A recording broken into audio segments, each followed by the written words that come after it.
Mga nakakahiya or awkward na posibleng na-experience nyo din nung elementary or high school kayo. Ito yung mga alaala ko noong elementary or high school ako na hindi nagpapatulog sa akin gabi-gabi. Na yung pinagsagot kayo ng equation sa may blackboard tapos wala kang idea kung paano sasagutin. Mas awkward pa dito, yung ikaw na lang yung natitirang nakatayo tapos yung the rest ng mga nagsagot, pinapanood ka na lang. Tapos ang haba pa ng solution nila tapos ikaw wala ka man lang ni isang masagutan. Naaalala ko to para ako nilalamon ng lupa eh. No, yung may presentation yung teacher tapos walang nagvo-volunteer. Hindi ko maalala kung elementary or high school ba to or baka nga college pa eh. Yung tipong mananalo ka na nga lang sa bunutan, sa recitation pa. Kakainis pa dito, yung tipong 40 kayo sa may klase tapos 3 lang yung bubunutin tapos napasama ka pa. Sa usapang bunutan nga, yung bunutan ulit sa may elementary, tapos mga flashcards naman, mga ganitong flashcards, kinakatakutan ko to eh. Mas takot pa ako sa mga flashcards kaysa kanila Jason eh. Ako kasi honestly speaking, sobrang hina ako sa math.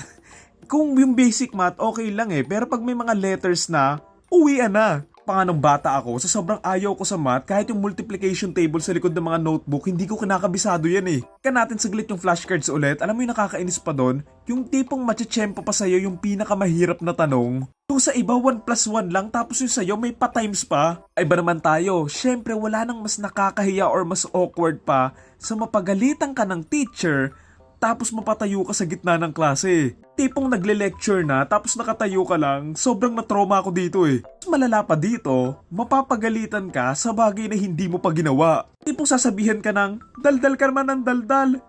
Pero hindi naman ikaw yun, yung katabi mo yun, pero since easy target ka, ikaw yung pagbibintangan. Siyempre mas okay na yan, kaysa bigla kang batuhin ng chalk or eraser. Ang malas mo pa pag natamaan ka niyan tapos magmumukhang crinkles yung mukha mo. Awkward pa dito kasi biglang tatahimik yung room kasi nga binato ka ng eraser. Since binato nga sa yung eraser, no choice ka kundi damputin ulit yon tapos ibalik mo sa prof mo or teacher mo habang puno ka pa ng mga chalk. Minsan kung hindi ka man babatuhin, papatayuin ka doon sa gilid ng classroom. Honestly, medyo okay lang to kasi medyo nakakatawa naman eh.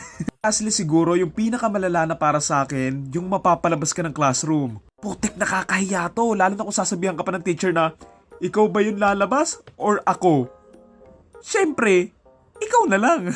Isip ko pa lang to, kinikalabutan na ako. Lang naman, meron pa ba kayo na experience na awkward or nakakahiya sa school? Comment nyo na lang.